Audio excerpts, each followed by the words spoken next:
del hombre en este caso, que da nombre a este torneo de tenis playa del Banco, Juan Avendaño. Antes hablaba del favorito, del favoritismo. En principio parece que Moyá, Ferrero lo va a poner complicado. Ya los tenemos a los dos precisamente detrás de esas banderas. Ahí va Carlos a la izquierda, Juan Carlos a la derecha. En principio sobre el papel, favorito Moyá, favorito Ferrero. ¿De tanta tiempo? Pues la verdad que es más que complicado decir cuál de los dos jugadores podrá hacer hoy mejor su trabajo, que es jugar al tenis. Yo pienso que va a ser una final muy bonita, muy disputada, igualada también. Y la verdad que bueno, Juan Carlos sale de una lesión, por eso aún tiene más ganas y más hambre de ganar aquí. Carlos viene un poco más rodado de últimas semanas, que ha hecho buenos resultados, y la verdad que es difícil decantarse por alguien. Juan Avendaño ha dicho Carlos Moya, yo estoy con él, pero bueno, voy a decantarme por Juan Carlos, por aquello de llevar un poco la contraria. Héctor, mójate rápido antes de que empiece todo esto. Vamos a intentarlo, un segundito. No, vamos a dejar que suenen las gaitas, que esto es bonito. Vamos a ponerle un poquito de banda sonora a esta final. Escuchamos a la banda de Gaitas de Gozón interpretando el Asturias Patria Querida.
Por la banda de Gaitas de Gozón.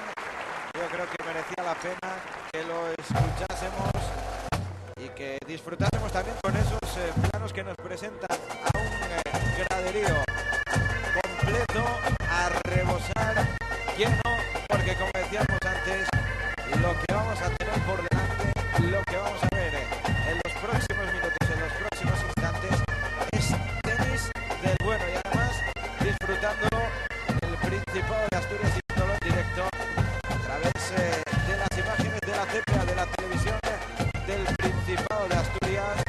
Carlos Moya, Juan Carlos Ferrero, ahí es nada, la final de esta 29 edición del torneo de tenis playa del Banco.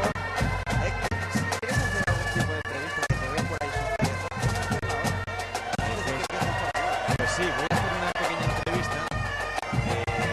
Alguien que ha sido y ha tomado parte en este torneo de tenis playa del Banco. Dame un segundito, por favor, Pablo. Pablo Carreño, que seguro que le hubiese gustado y encantado de no estar en esta gran final con este ambientazo. Sí, la verdad es que me encantaría estar ahí, pero bueno, estoy viéndolo y esto también me gusta. Bueno, Pablo, ¿quién es su favorito hoy? Para mí, Ferrero. Y a mí me gustaría que ganase Ferrero. A priori, los dos ya saben lo que es ganar aquí en la Ribera Luanquina.